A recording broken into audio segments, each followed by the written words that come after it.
Halo guys, kali ini saya merekap SpongeBob zaman mitologi. Sebelum nonton, klik tombol subscribe dan like. Ya guys, biar gak ketinggalan update selanjutnya. Oke, mari kita mulai. Rumah nanas SpongeBob dibelah tanpa belas kasihan, berubah menjadi kapal bajak laut yang terkenal dari Bikini Bottom, dan SpongeBob yang berubah menjadi raja bajak laut kejam dan kejam. Semua ini dimulai dari abad pertengahan. Tuan Zhang yang miskin sedang mencari pekerjaan di mana-mana, tanpa sengaja menginjak saus ubur-ubur. Dia yang kehilangan keseimbangan meluncur di atas saus ubur-ubur, meluncur hingga ke ujung jalan ke taverna. Harus diakui bahwa ketahanan si tua sungguh luar biasa.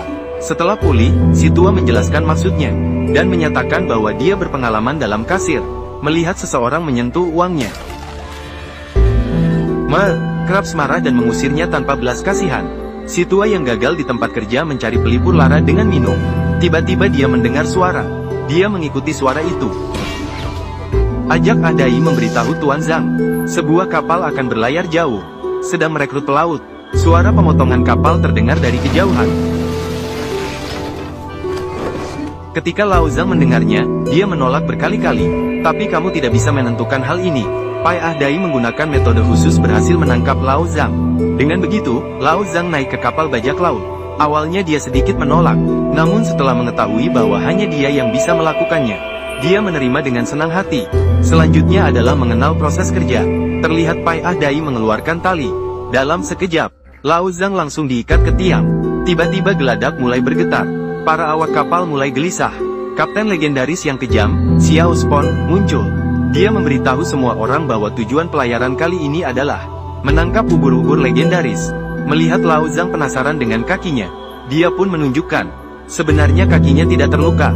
Dia hanya suka suara sekop menyentuh tanah. Dia lalu mengunyah sepotong permen karet. Dengan sekali tiup, sebuah ubur-ubur raksasa muncul. Mengenal musuh dan diri sendiri, dia memperkenalkan situasi ubur-ubur putih kepada semua orang. Sayangnya, permen karet bertemu paku. Si tua Zhang yang tak bisa menghindar terkena siraman. Saat itu, ubur-ubur putih muncul di belakang kapten. Para ikan asin bereaksi dengan sangat bersemangat. Namun sang kapten bingung. Barulah saat para ikan asin membalikkan tubuhnya. Kemudian dia menunjukkan ekspresi serius. Ubur-ubur putih menantang semua orang sebelum pergi dengan angkuh. SpongeBob memberikan perintah. Semua orang mulai bertindak. Tuan Zhang juga mendapatkan tugas khusus. Terlihat para ikan asin mengangkatnya, dimasukkan ke dalam peluru roket. Dengan satu perintah, dia ditembak keluar. Ternyata mereka ingin menggunakan lengketnya tentakel gurita untuk menangkap ubur-ubur putih. Namun kekuatan ubur-ubur terlalu besar. Kapal bajak laut mengikuti di belakang tali. Melalui 99 tikungan melintasi seluruh peta. Tiba-tiba, Tuan Zhang teringat bahwa dia masih memiliki senjata rahasia. Dia mengeluarkan seruling warisan keluarga dan memainkan lagu C minor. Suara seruling yang bising menyiksa semua orang. Pai Ahdai bahkan mencabut telinganya sendiri. Namun ubur-ubur tampaknya tertarik dengan suara seruling dan mulai melompat-lompat dengan gembira. Para awak kapal bekerja sama dengan semangat yang tinggi, memanfaatkan kesempatan ini untuk menangkap ubur-ubur. Selanjutnya adalah tahap paling penting. Dalam pandangan penuh harapan para awak kapal, SpongeBob menyelamatkan ubur-ubur dan melepaskannya kembali ke laut. Ubur-ubur yang kembali ke laut memberikan sentuhan lembut padanya. Kemudian ubur-ubur berlayar dengan gembira ke kejauhan. Sayangnya, ia kembali ditangkap. Ternyata Krabs dan Plankton ingin menghasilkan uang dari ubur-ubur. Setelah mengetahui hal ini, SpongeBob dan Patrick marah dan bersumpah, dan mengancam kedua orang tersebut dengan bantuan para awak kapal. Putar kepala dan lihat, para awak kapal telah mengkhianati dan bergabung dengan musuh.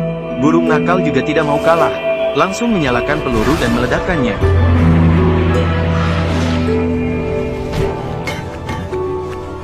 Saat Tuan Zhang bersyukur ini hanyalah peluru kosong. Wajah asli peluru terungkap, tali. Cacing lapar dengan cepat menghabiskan kapal nanas. Hanya tinggal 3 orang gemetar di permukaan laut. Sementara itu, si kepiting pulang dengan penuh kebanggaan. Spon kecil bersumpah akan membalas dendam. Dengan perintah, mengirim bodoh untuk memuntahkan dayung. Mendayung tangan untuk mengejar. Malam tiba, para awak kapal mendengkur keras. 3 orang diam-diam menyusup ke kapal musuh. Melintasi awak kapal yang sedang tidur pulas dengan hati-hati. Namun bodoh masih mampu dengan tepat mengenai setiap orang. Teman-teman kecil, katanya ekspresi ketiga adalah perasaanmu sekarang. Lihatlah ekspresi dan lihat apakah ada yang sama dengan perasaanmu. Mereka berhasil menyelamatkan diri dari ubur-ubur. Ubur-ubur putih melompat ke air, berenang cepat ke kejauhan. Saat itu, kepiting tua dan burung nakal memandang 3 orang dengan marah. SpongeBob dan teman-temannya mencoba merayu kepiting tua, tapi tidak berhasil. Mereka bahkan ingin mencabut matanya. 3 orang dikelilingi.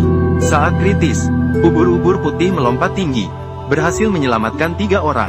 Kepiting tua bersiap untuk menangkap lagi, naik ke tiang dan langsung menembak ubur-ubur. Ubur-ubur putih menjadi marah, langsung menabrak kapal kepiting. Kapal langsung terbelah menjadi 2. Ini pertama kalinya saya melihat ikan takut air. Ubur-ubur putih berputar di sekitar mereka.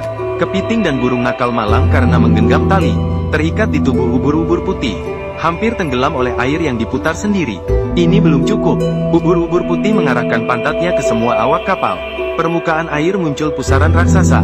Semua ikan asin terhisap ke dalam air.